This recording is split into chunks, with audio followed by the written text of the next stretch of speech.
de una hoja de estudio. Si tienen una lapicera pueden ir llenando ahí los espacios en blanco, y vamos a estar estudiando el tema de quién es el Espíritu Santo. Muchas personas han llamado el siglo XX como el siglo del Espíritu Santo por el surgimiento y la propagación del pentecostalismo, con un gran énfasis en el ministerio del Espíritu Santo. Y probablemente algunos de ustedes han escuchado o se han dado cuenta de eso, de que se ha hecho mucho énfasis acerca del Espíritu Santo, pero en todo ese énfasis han caído algunos grupos en ciertos errores, como por ejemplo, uno de los errores más comunes es que el Espíritu Santo es una fuerza. Hay grupos como los Testigos de Jehová, ellos creen que el Espíritu Santo no es una persona, que el Espíritu Santo es una fuerza. Sin embargo, vamos a estudiar en esta noche que el Espíritu Santo es una persona y que a menudo se niega el concepto expresado en las Escrituras de decir como que el Espíritu Santo es la personificación de una fuerza. Es como decir que Satanás es la personificación del mal. Sin embargo, Satanás es el mal mismo. Satanás es un personaje, es una persona.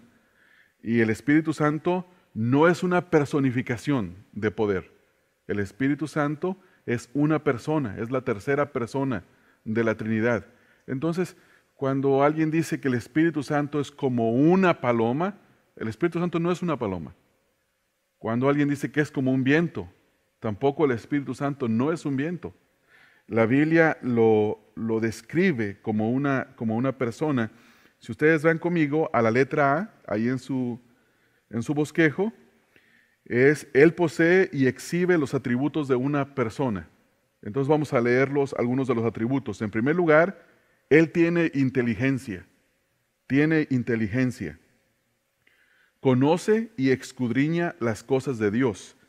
El apóstol Pablo dice en 1 Corintios, capítulo número 2, textos números 10 y el texto número 11, dice que el Espíritu Santo dice, pero Dios nos las reveló a nosotros por el Espíritu, porque el Espíritu todo lo escudriña, aún lo profundo de Dios. Entonces, si el Espíritu tiene la capacidad de escudriñar las cosas, ahora leemos el texto número 11, dice, porque ¿quién de los hombres sabe las cosas del hombre, sino el Espíritu del hombre que está en él? Así tampoco nadie conoció las cosas de Dios, sino el Espíritu de Dios. Si el Espíritu Santo tiene la capacidad de escudriñar, de investigar, de indagar, de conocer, quiere decir que el Espíritu no es una fuerza, porque el aire, si sopla, lleva una dirección, posiblemente en lo que el aire va soplando, puede llevarse lo que esté a su encuentro. Un árbol puede ser sacudido por el viento del aire. Pero lo que dice el apóstol Pablo aquí en 1 Corintios 2, 10 al 11, es que el Espíritu escudriña. Y esto quiere decir que tiene inteligencia, que piensa, que busca las cosas. También nos dice la Escritura que el Espíritu Santo posee una mente. Romanos capítulo 8, texto número 27. Texto número 27 dice, mas el que escudriña los corazones sabe cuál es la intención del Espíritu, porque conforme a la voluntad de Dios intercede por nosotros. Ahora, note lo que dice. Nuestra afirmación es que Él posee una mente, y aquí dice, más el que escudriña los corazones sabe cuál es ¿qué dice allí, hermanos? Intención del Espíritu. ¿Qué es lo que el Espíritu Santo intenta hacer? ¿Qué es lo que el Espíritu Santo intenta hacer? También puede enseñarle a las personas. 1 Corintios capítulo 2, el texto número 13. En 1 Corintios capítulo 2, el texto 13 dice, lo cual también hablamos, no con palabras enseñadas por sabiduría humana, sino con las que enseña el Espíritu, acomodando lo espiritual a lo espiritual. Cuando uno lee la Biblia, a veces dice uno, no entiendo lo que dice aquí. Yo no entiendo. no sé qué dice o por qué lo dice la Biblia. Pero cuando empieza a leer la Escritura y continúa leyendo y ruega por la ayuda del Espíritu de Dios, hay momentos en los que uno llega a conocer y a entender ciertas cosas que antes no entendía. Como por ejemplo, lo más sencillo de todo. Cuando la Biblia dice que nosotros somos pecadores, que no buscamos a Dios, que no hay uno solo bueno, y uno empieza a pensar para sí mismo, dice, no, si yo sí soy bueno, comparado a X persona, yo no soy tan malo como cierta persona. Pero luego uno sigue leyendo la Escritura y va conociendo a Dios, la santidad de Dios. ¿Y qué es lo que el Espíritu Santo le enseña a uno? Que no somos tan buenos como creíamos que éramos, ¿verdad? Entonces, ¿qué es lo que hace el Espíritu Santo? Nos enseña con las palabras que enseña el Espíritu Santo a través de la misma Escritura. No es como ir a la escuela y aprender que 1 más 1 son 2. El tipo de la enseñanza del Espíritu Santo es abrir el entendimiento de una persona, que pueda ver y que pueda comprender. Por ejemplo, cuando pensamos en Dios y decimos, si yo les digo a ustedes, Dios es santo, ustedes me van a decir, sí, sí lo es.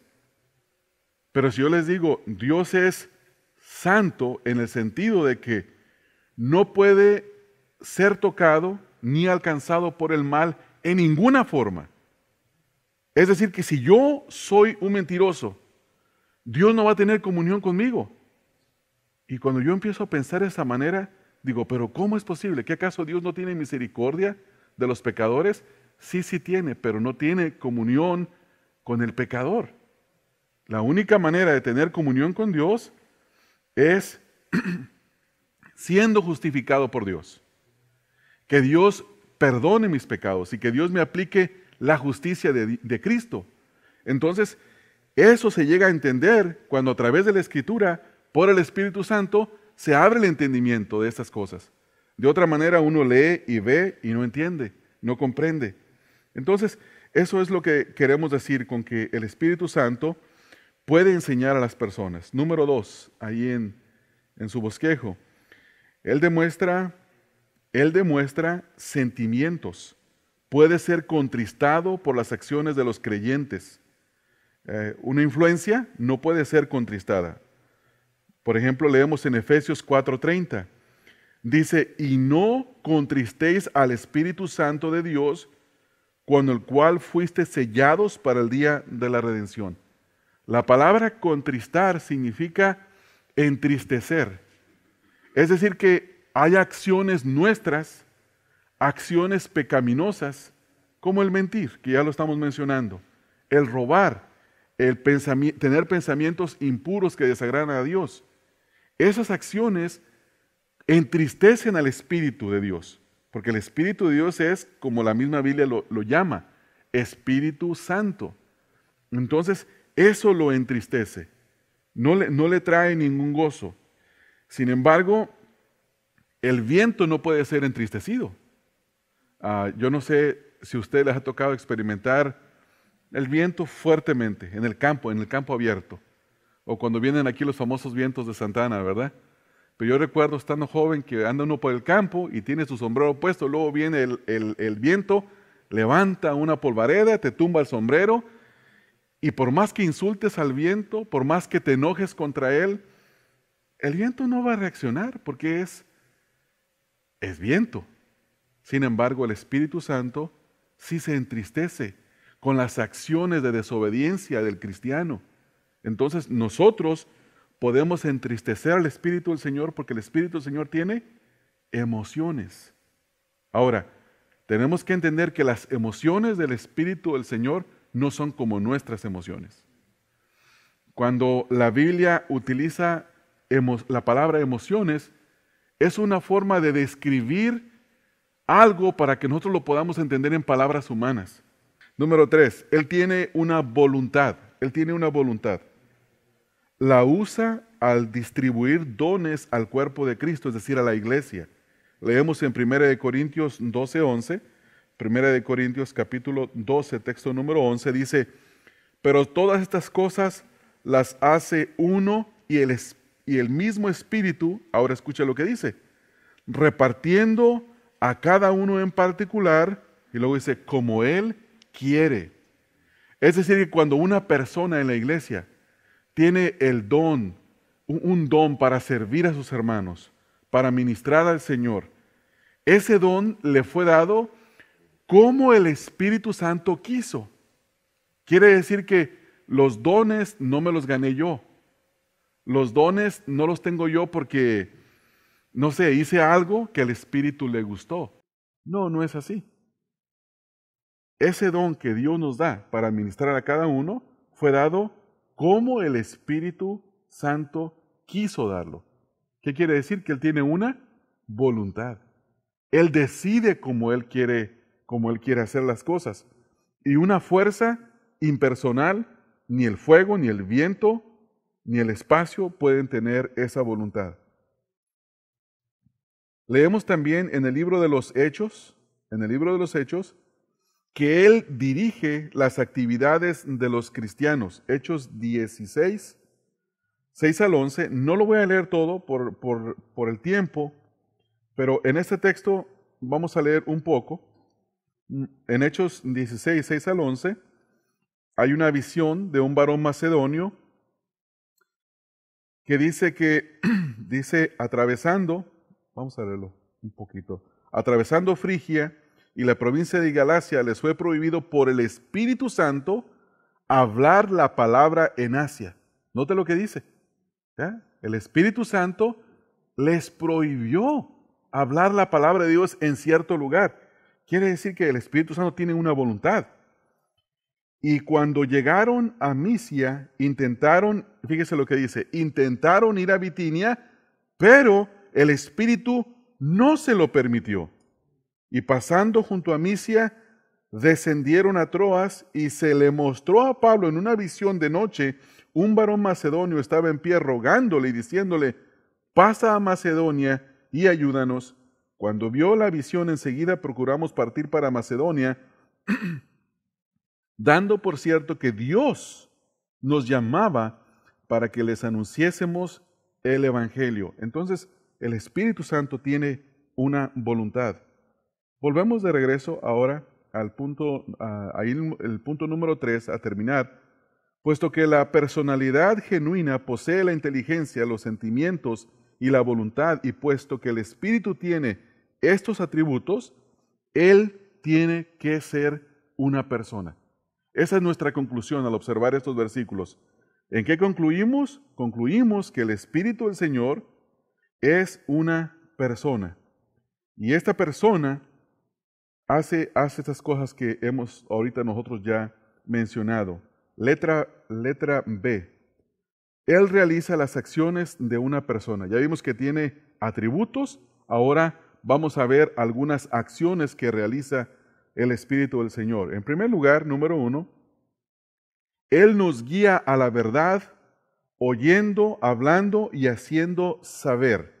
En Juan capítulo 16, texto número 13, dice, pero cuando venga el Espíritu de verdad, Él, nota este artículo definitivo que tiene que ver con un artículo masculino que dice Él, hablando de Él, no dice la fuerza. Él os guiará a toda verdad, y luego dice, porque no hablará por su propia cuenta, sino que hablará todo lo que oyere y os hará saber las cosas que habrán de venir. Entonces, el Espíritu Santo lo que hace es que nos guía a la verdad, oyendo lo que el Padre dice, Dios el Padre, y hablando y haciéndonos saber a nosotros las cosas. En Juan capítulo 16, ahí mismo en ese capítulo, texto número 8, dice que Él es quien convence de pecado a las personas. Una de las cosas más difíciles para una persona, para nosotros, es reconocer que hemos pecado, que hemos hecho mal.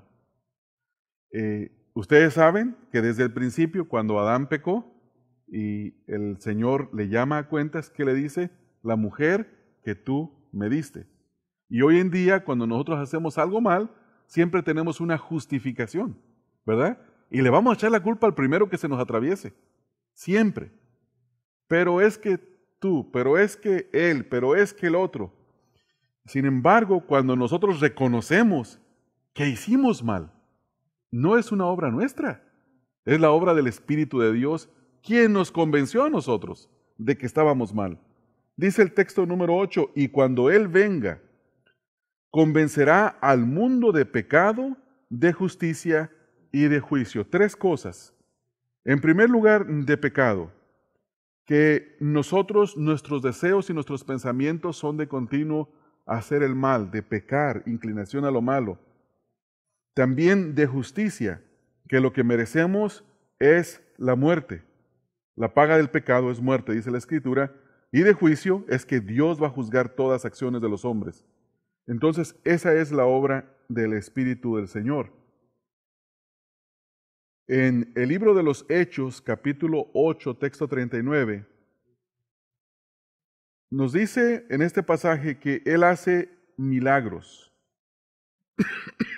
Si leen conmigo, en Hechos 8, 39, ustedes tal vez conozcan este pasaje que Felipe estaba predicando el Evangelio en Samaria y el Espíritu Santo se lo lleva a un camino desierto para encontrarse con un hombre, un funcionario de la etíope, de la reina de Candace, y dice que después de hablarle del Evangelio, nos dice el texto número 39, cuando subieron del agua, ya que lo había bautizado, el Espíritu del Señor, y escuche la frase aquí, arrebató a Felipe. ¿Qué quiere decir eso? Se lo llevó, lo desapareció, se lo llevó a otro lugar. Lo tomó y vámonos. ¿Cómo fue eso? Yo no sé. Espérese para el arrebatamiento de la iglesia y entonces nos vamos a dar cuenta de cómo es eso. Es algo sobrenatural. Número 4, el Espíritu Santo, Él intercede en Romanos 8:26. Romanos 8:26 dice, y de igual manera el Espíritu nos ayuda en nuestra debilidad. Pues, ¿qué hemos de pedir como conviene? No lo sabemos. Pero el Espíritu mismo, escuche lo que dice, intercede por nosotros con gemidos indecibles. El Espíritu Santo intercede por cada uno de nosotros y esta es una acción que solamente una persona puede hacer. Estas son las actividades que una influencia o una personificación no pudieran hacer. Por lo que la Escritura demuestra que el Espíritu Santo puede hacer. Letra número C. Letra C.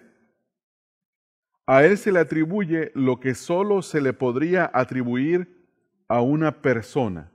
¿Qué cosas se le pueden atribuir a una persona? Número 1. Él es uno a quien hay que obedecer. ¿Qué es lo que nosotros requerimos de nuestros hijos cuando les mandamos a hacer algo? Que nos obedezcan, ¿verdad? ¿Y qué pasa cuando no obedecen? Los regañamos. Iba a decir que les damos hay tiempo para disciplinarlos con castigo, con disciplina corporal, pero hay tiempo que ya no se puede hacer eso. Y vamos a leer lo que dice el libro de los Hechos, capítulo número 10, texto 19. Y mientras Pedro pensaba en la visión, le dijo el Espíritu, he aquí, 3 hombres te buscan. Y luego leemos en el texto número 20. Levántate pues y desciende, y no dudes de ir con ellos, porque yo los he enviado. Entonces, ¿qué es lo que vemos aquí en este versículo? ¿Qué es lo que está pasando? El Espíritu le está dando a Pedro una orden, ¿verdad? ¿Y qué es lo que Pedro tenía que hacer? Obedecer, obedecer. Ahora, en esta obediencia, leemos ahora en el texto número 21, entonces Pedro descendiendo a donde estaban los hombres que fueron enviados por Cornelio, les dijo, he aquí, yo soy el que buscáis. ¿Cuál es la causa por la que habéis venido? ¿Qué fue lo que hizo Pedro de acuerdo al texto número 21? Obedeció a Dios, al Espíritu de Dios. Entonces, al Espíritu hay que obedecerlo. Número 2, se le puede mentir al Espíritu Santo. No que lo podamos engañar, pero si no hablamos la verdad, mentimos contra el Espíritu Santo. Cuando decimos se le puede mentir, no quiere decir que se le puede engañar, sino que al Espíritu Santo se le puede mentir. Vamos a leerlo. Vamos a leer en el libro de Hechos, capítulo 5, texto número 3. Leemos Hechos 5:3. Y dijo Pedro, Ananías, ¿por qué llenó Satanás tu corazón para que mintieses al Espíritu Santo y sustrajeses del precio de la heredad? Ustedes posiblemente ya han leído la historia, hermanos. Y la historia dice que ellos vendieron una heredad y entre Ananías y su esposa se pusieron de acuerdo para mentirle a los apóstoles. Y dijeron, aquí está el precio de la heredad, lo que vendimos. Entonces, de alguna manera ellos se dieron cuenta y luego investigaron con la esposa. Y dice la Escritura que primero muere uno, luego muere el otro. Y aquí lo que dice Pedro es, no le mentiste a los hombres, no nos mentiste a nosotros, le mentiste al Espíritu Santo. Y eso fue lo que hizo Dios al principio en la iglesia para mantenerla pura. ¿Qué quiere decir esto? ¿Sigue Dios matando personas hoy en día, quitándoles la vida por mentir? Aparentemente no. Pero lo que aprendemos de esta lección es que la mentira es grave. La mentira es digna de muerte, de acuerdo a lo que dice Dios, ¿verdad? Eso es lo que nosotros tomamos de esta enseñanza. Al Espíritu Santo se le puede resistir. En el libro de los Hechos, capítulo 7, texto 51, Esteban predicándole a los judíos que lo mataron, que lo apedrearon, les dice, duros de cerviz e incircuncisos de corazón y de oídos, vosotros resistís siempre al Espíritu Santo, como vuestros padres, así también vosotros. Vamos a entender un poquito este texto. En primer lugar, duros de cerviz es de obedecer, y luego dice incircuncisos de corazón y de oídos, es decir, impuros de corazón y de oídos. Y aquí está una referencia donde dice, vosotros resistís siempre al Espíritu Santo como vuestros padres, así también vosotros. Es una referencia a los 40 años que el pueblo de Israel anduvo errando en el desierto. 40 años en desobediencia, donde vieron a Dios obrar. ¿Qué les dio Dios? Dios les dio alimento, Dios les dio sombra durante el día, Dios les dio una lumbrera para que les calentara sus cuerpos durante la noche, y durante 40 años no se les desgastó ni su ropa ni su calzado. Y ellos vieron a Dios obrar milagros.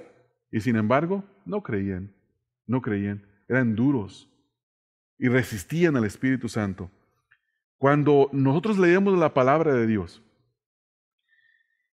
y nos dice algo tan claro a nosotros y nos trae convicción de que lo que estamos haciendo nosotros no está bien y aún así seguimos haciéndolo, ¿qué estamos haciendo? Resistiendo al Espíritu del Señor.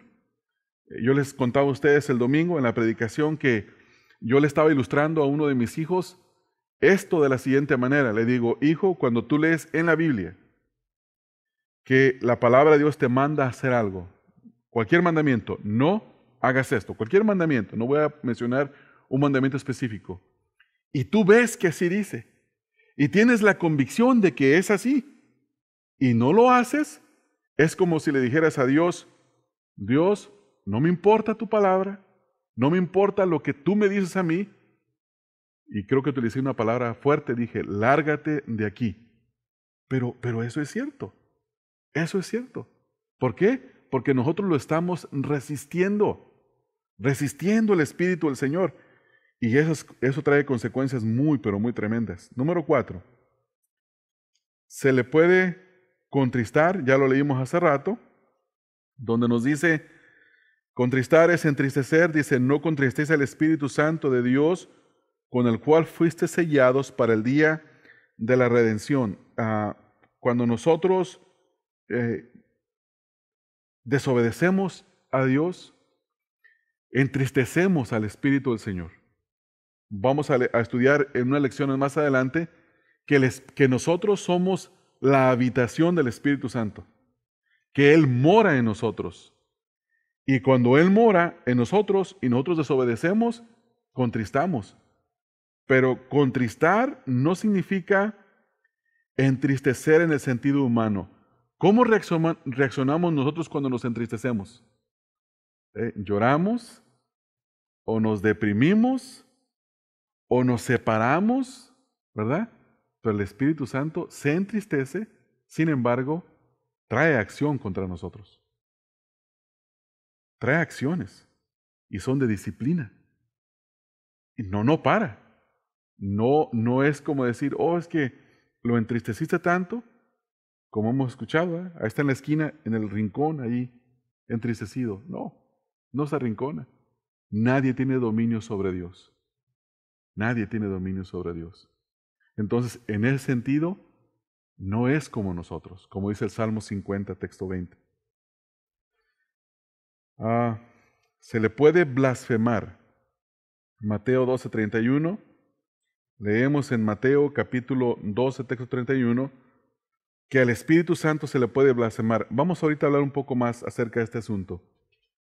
Dice, por tanto os digo, escuche esto, todo pecado y blasfemia será perdonado a los hombres.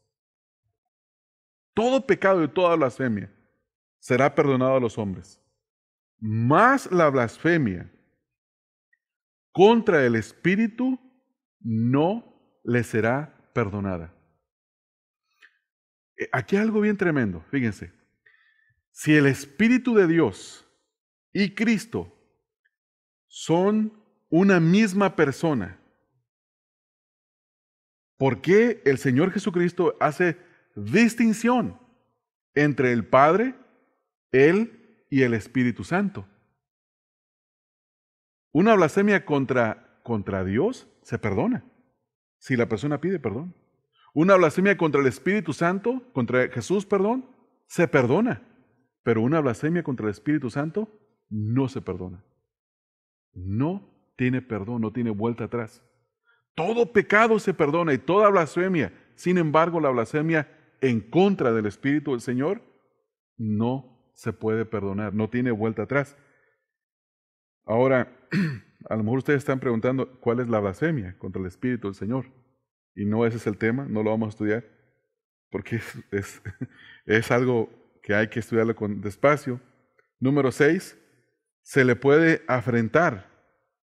En Hebreos 10:29, Hebreos 10:29, hay una pregunta y dice, ¿cuánto mayor castigo pensáis que merecerá el que pisoteare al Hijo de Dios y tuviere por inmunda la sangre del pacto en la cual fue santificado e hiciere afrenta al Espíritu de gracia?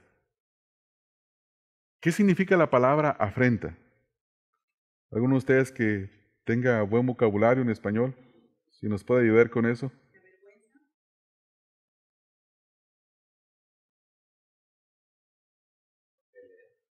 ¿Qué significa, hermanos? Afrentarse. Sí. Ofender, sí. Sí. Afrenta, ofensa, son sinónimos. Sí. Decir cosas en contra de Él, ofenderlo. Ofender al Espíritu del Señor, atribuirle a Satanás la obra de Dios, eso puede ser una blasfemia, de acuerdo a lo que dice el pasaje que leímos, todo su contexto. Decir que una persona, que su vida está siendo transformada, decir, oh, es que tú tienes el diablo te está haciendo pensar de esa manera, cuando obviamente está obedeciendo lo que dice la palabra de Dios. Eso es una blasfemia contra el Espíritu de Dios. Atribuirle la obra santa a Satanás en lugar de atribuírsela a Dios, al Espíritu Santo. Entonces, Es incongruente pensar que una influencia actúe y reaccione de estas maneras que nosotros hemos estado viendo en este momento. Vamos a la letra número D. Él se relaciona como persona con otras personas. Y vamos a ver unos ejemplos. Con los apóstoles. Él se relaciona con los apóstoles en una manera que muestra su propia y distinta personalidad. Vamos a leer Hechos, capítulo 15, texto 28. Dice, porque ha parecido bien al Espíritu Santo. Y luego fíjese lo que dice. Y a nosotros. Entonces el Espíritu Santo le pareció bien algo y a ellos también. Dice, ha parecido bien al Espíritu Santo y a nosotros no imponeros ninguna carga más que estas cosas necesarias. Quiere decir que en este concilio que se juntaron los apóstoles para saber qué iba a pasar con los gentiles, si se les iban a imponer ciertas cosas o no, estudiamos y vemos que el Espíritu del Señor estaba de acuerdo con lo que ellos estaban diciendo. Y dice, ¿le pareció bien al Espíritu? Nos parece bien a nosotros. Yo siempre me hago la pregunta, ¿cómo supieron los apóstoles que al Espíritu le parecía bien? Es una buena pregunta, ¿verdad? Y la respuesta es la Escritura. La respuesta es la Escritura. Con la palabra de Dios. Ellos conocían bien la Escritura. Conocían bien. Conocían el antiguo pacto y conocían el nuevo pacto. Porque estaba siendo revelado a ellos. Y en base a eso, ellos podían estar seguros. Él es una persona como ellos son personas, los apóstoles. Sin embargo, Él es una persona distinta e identificable. La persona del Espíritu Santo no es como nosotros, a pesar de que es una persona. Por ejemplo, ¿cómo nosotros podríamos hoy saber que el Espíritu de Dios está aquí entre nosotros obrando? ¿Cómo podríamos? Hay algunas personas que dicen, si el entusiasmo y el fervor está grande y la música está fuerte, Dios está obrando. No, la Biblia no dice eso. ¿Sabe cómo sabríamos? Si en la iglesia se odia el pecado. Esa es una manera. Que las personas no toleren el pecado en su propia vida y cuando ven el pecado en la vida de los demás, vayan a exhortar en amor a que no se viva en pecado. Cuando no hay pleitos en la iglesia, cuando no hay murmuración, cuando las obras de la carne que se manifiestan, que se mencionan en Gálatas 5, no están en la iglesia en su apogeo, sino el fruto del Espíritu Santo. Ahí está el Espíritu de Dios obrando. Entonces, es una cuestión de carácter semejante al del Señor Jesús. Y no en que vengamos vestidos de traje el domingo. Eso no quiere decir que tengamos el Espíritu Santo. No quiere decir que tengamos el Espíritu Santo si cantamos solo himnos. Tampoco eso no quiere decir. No quiere decir que tenemos el Espíritu Santo si esto está lleno, o si está medio lleno, o si está casi vacío. Eso no dice si el Espíritu Santo está hablando en esta iglesia. Lo único que puede decir es cuánto de la obra del Espíritu Santo está en la vida de cada uno de los que estamos acá. Si nosotros estamos mortificando los deseos de nuestra carne, si nosotros estamos haciendo morir las obras de la carne y estamos obedeciendo al Señor, entonces esa es la manifestación del Espíritu Santo, no es otra. Por eso tenemos que tener claridad en cuanto a eso. Número 2, el Espíritu Santo con el Señor Jesús. Él se relaciona con el Señor Jesús de tal manera que si el Señor tiene personalidad, uno tiene que concluir que el Espíritu también la tiene. Sin embargo, Él es distinto de Cristo. Juan 16:14 dice, Él me glorificará porque tomará de lo mío y os lo hará saber. El Espíritu Santo se encarga de esa relación entre Dios, el Padre, el Hijo y nosotros. Él es quien nos ayuda a adorar en espíritu y en verdad. Punto número 3. Con otros miembros de la Trinidad. Sabemos que en la Escritura, Dios se revela como un Dios trino. El Padre, el Hijo y el Espíritu Santo. Y leemos, por ejemplo, en Mateo 28, 19, por tanto, id y haced discípulos a todas las naciones, bautizándolos en el nombre del Padre, del Hijo y del Espíritu Santo. Y también en 2 Corintios 13, 14, dice, fíjese cómo está la Trinidad. La gracia del Señor Jesucristo,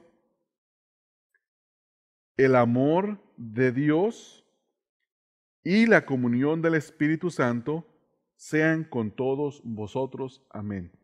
Vemos a la Trinidad relacionada, en primer lugar, con la gracia del Señor Jesús, en segundo lugar, el amor del Padre, Dios, y la comunión del Espíritu Santo. Ahora, note lo que dice la frase, y la comunión del Espíritu Santo. No quiere decir que cuando un grupo de creyentes están juntos y tienen comunión, esa es la comunión del Espíritu Santo. No.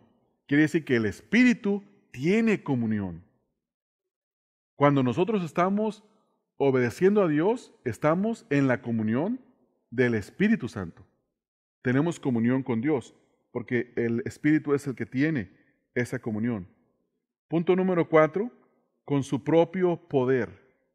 El Espíritu está relacionado con su propio poder, pero también se distingue de aquel para que no concluyamos que Él es meramente una personificación del poder. Leemos en Lucas 4:14. Lucas 4:14. Y Jesús vino, fíjese lo que dice, no dice en poder, dice en el poder del Espíritu a Galilea, y se difundió su fama por toda la tierra alrededor. ¿En el poder de quién vino el Espíritu? Digo, Jesús, del Espíritu. No vino en su propio poder, en su propia fuerza, porque el Señor Jesús es todopoderoso también. Él es Dios, Él es todopoderoso, no hay nada imposible para Él. Pablo dice en Colosenses 1, 16 y 17, que Él creó todas las cosas y que sustenta todas las cosas con el poder de su palabra. Entonces, el poder del Espíritu Santo se relaciona con el Señor Jesús se relacionó para su ministerio público. En Hechos 10:38 dice, como Dios ungió con el Espíritu Santo y con poder a Jesús de Nazaret, y como éste anduvo haciendo bienes y sanando a todos los oprimidos por el diablo, porque Dios estaba con él. ¿En qué poder andaba el Señor Jesús? En el del Espíritu. Y aquí dice el poder de Dios, es el mismo. El Padre y el Espíritu es el mismo Dios. 1 Corintios 2:4. Y ni la palabra ni la predicación fue con palabras persuasivas de humana sabiduría, sino con demostración del Espíritu y de poder. Demostración del Espíritu y de poder. Pablo dice que su predicación fue con demostración del Espíritu Santo y de poder. Letra E. Tiene que ver con una consideración gramatical. Sí, una consideración gramatical. Aquí esto es bien importante. A ver si leemos esto con calma para poder entenderlo. Varias veces los escritores del Nuevo Testamento usan un pronombre masculino para referirse al Espíritu Santo, al Espíritu. Gracias, hermana Blanca. El domingo pasado esto fue lo que me sacó. Si no me hubieran dado un té, no salgo yo el domingo. Ahora sí, hermanos. Fíjese, ustedes saben lo que es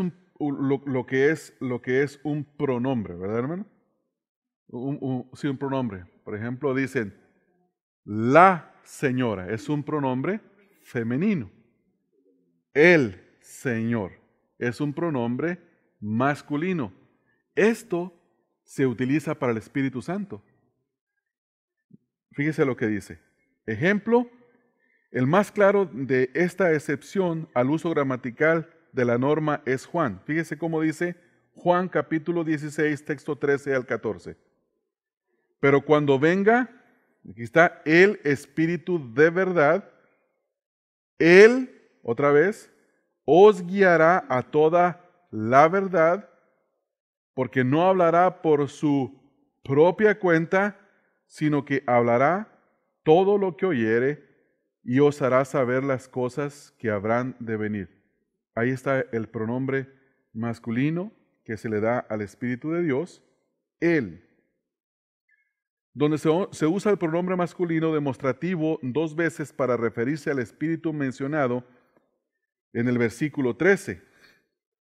Otra referencia son menos claras, puesto que los pronombres masculinos usados puede que se refieran a la palabra paracleto. La palabra paracleto es una palabra consolador, uno que está al lado para consolar. Y esta es una palabra griega que no se usa, pero la tenemos que conocer. Juan 15, 26. Pero cuando venga el Consolador, a quien yo os enviaré del Padre, el Espíritu de verdad, el cual procede del Padre, y luego escuche otra vez, Él dará testimonio acerca de mí. Dice, Él dará testimonio acerca de mí. Y hay más referencias en Efesios 1, 13 al 14, Juan 17, 13 al 14 ya lo leímos. Y vamos a leer primero Efesios 1, 13 al 14. Dice, en Él también vosotros, habiendo oído la palabra de verdad, el evangelio de vuestra salvación, y habiendo creído en Él, fuiste sellados ¿con quién? El Espíritu de la promesa. Entonces seguimos nosotros viendo lo que la Escritura, el distintivo que hace y el uso que hace de este pronombre masculino. Cada una de estas líneas de evidencia escritural nos lleva a la conclusión de que el Espíritu Santo, aunque un ser espiritual es una persona real como el Padre o el Hijo o como lo somos nosotros.